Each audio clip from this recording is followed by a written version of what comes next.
Tangkap orang-orang yang mungut dari masyarakat hanya untuk memperkaya diri. Kayak kan Pak. buruh, Apa? buruh, karyawan pabrik di daerah Cicadas sono harus bayar 5 juta, 4 juta. Sebutin pungli apa saja yang terjadi di daerah Cicadas. Sebutin. Harus bayar, daerah di pabrik-pabrik tertentu itu harus bayar sekian dulu baru bisa. Bayarnya ke siapa? Ada ormas. Bayar pungli ke ormas. Ya, Pak. Bayarnya berapa? Ada yang 5 juta, ada yang 6 juta. Bayarnya ke siapa? Ada orang-orang dalam juga ada, bahkan pungli-pungli itu ada bagi ormas. Oh, dari ormas. Ya. Nah, ini buat Satuan Tugas Anti Premanisme dan Pungli di Kabupaten Bogor, segera ditindaklanjuti ya. Tangkap orang-orang yang mungut dari masyarakat hanya untuk memperkaya diri dan mengorbankan masyarakat, ya. Dibayar pakai otak atau otak pakai karunya guru Gubernur konten geus nyendei omongan gawena teh naon si prestasina.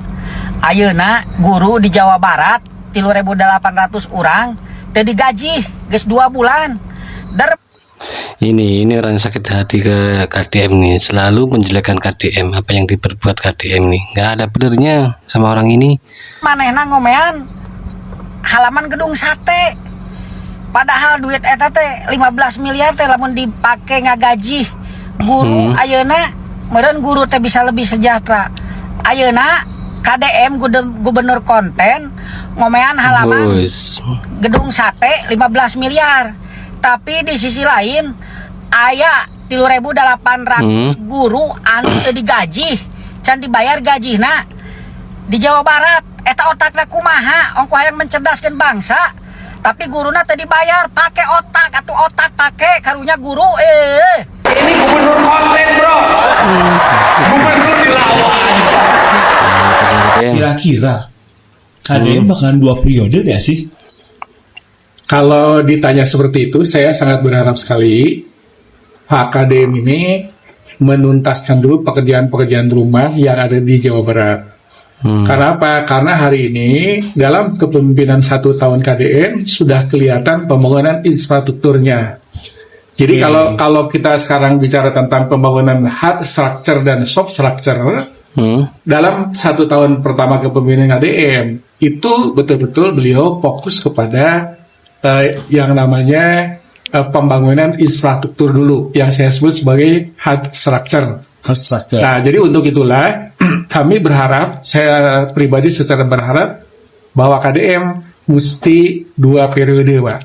Oke. Mantap. Nah, 2 periode. keyakinan Bapak nih KDM harus 2 periode ini atas dasar apa nih, Pak?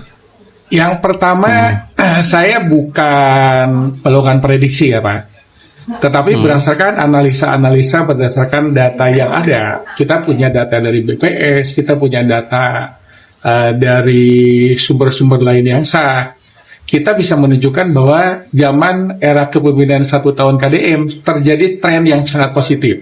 Gitu ya. Jadi kalau kita lihat sekarang bahwa apa yang nanti kita akan sampaikan ke pemirsa, ke Bapak Ibu sekalian, itu bukan bersifat perkiraan, bukan bersifat prediksi, akan tetapi berdasarkan analisa-analisa empirik yang didukung oleh data-data yang betul-betul real. Gitu. Nah, sehingga kalau kita sekarang berbasiskan data, maka kita bisa membayangkan 10 tahun kepemimpinan KDM ini akan seperti apa Jawa Barat. Sebagai bentuk komitmen, saya akan mengambil langkah. Yang pertama, saya akan menanggung secara pribadi item renovasi rumah dinas yang di luar fungsi kedinasan. Ini ya Gubernur Kaltim ya, habis di demo sekarang sibuk klarifikasi soal anggaran mobil dinas, kursi pijat, akuarium mau dikembalikan katanya, Termasuk kursi pijat dan akuarium air laut. Seluruh item dalam paket renovasi akan kami evaluasi dan audit ulang secara terbuka agar masyarakat dapat melihat dengan jelas dan ikut mengawasi. Ke depan kami juga akan melakukan penyesuaian agar penggunaan anggaran fasilitas pimpinan lebih sederhana dan lebih berpihak pada kebutuhan masyarakat.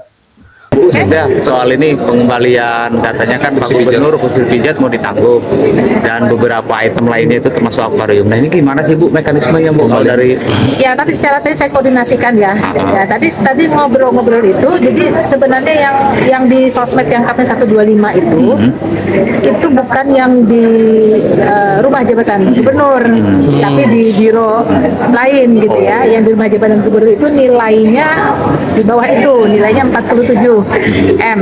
Nah, tapi secara teknis saya koordinasi ya dengan yang terkait. Bu, terkait posisi Bu Hijrah yang katanya sudah tidak menjadi wakil ketua itu, apakah turun jadi anggota biasa atau full dikeluarkan? Tergantung berarti seperti apa ininya ya. Nggak ada koordinasi sama Bu Sekda kan Bu? Belum. Nanti kita lihat ya, karena proses itu kan pasti ada. Apa Pak Hasim juga begitu? Apa bedanya Pak Hasim dengan Bapak Presiden kan? Dia percayakan itu memang. Oh, ternyata begini cara berpikirnya Gubernur Kalimantan Timur kita. Dalam arti Anda menyamakan jabatan Anda sama Presiden itu sama.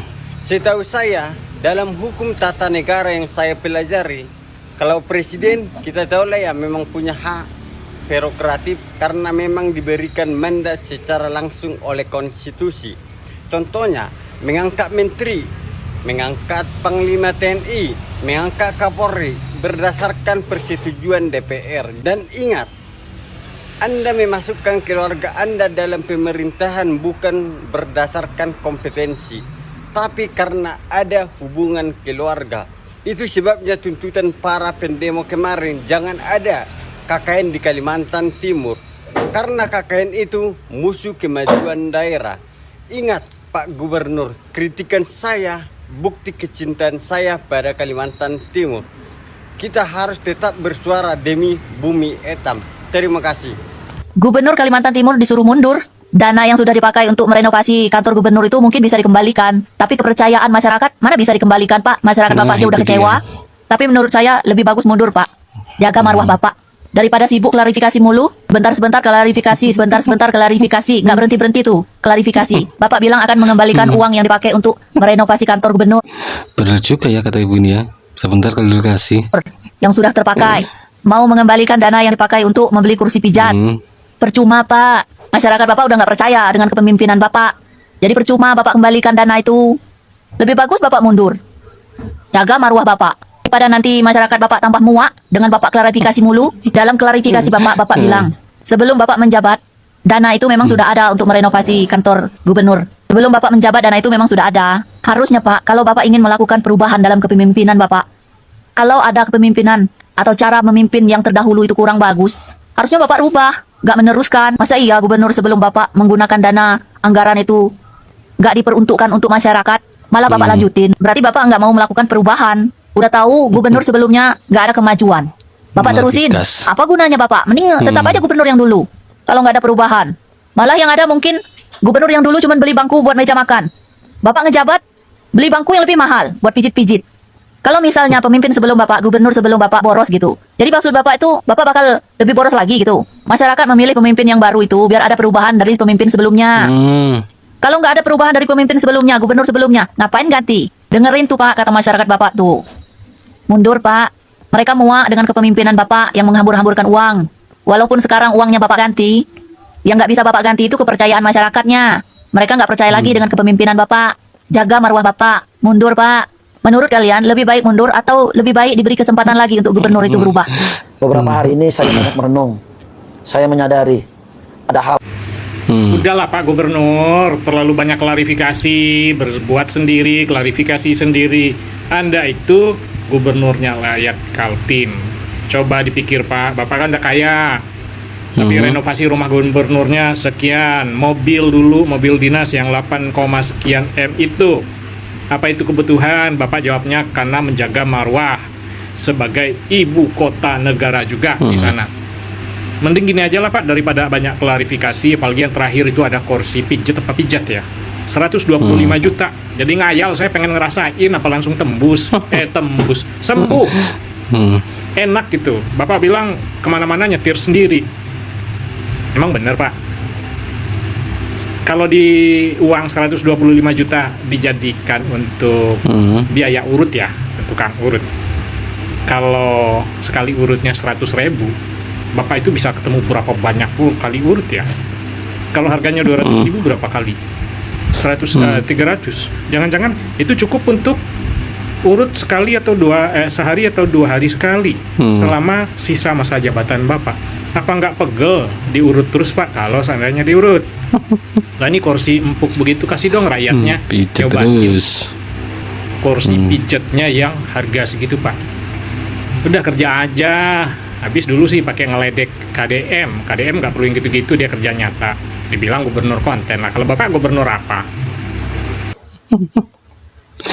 Itu ya Gubernur Kaltim yang sekarang ini sibuk klarifikasi pasca di demo warganya tuntut gubernur mundur.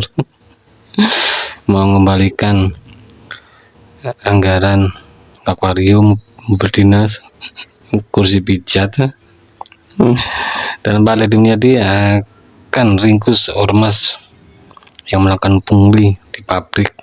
Gak main-main loh, ini loh, patok 5 juta sampai 6 juta loh. Sedih. Masih ada pungli ya. Terima kasih, jangan lupa like, subscribe, share, dan komen.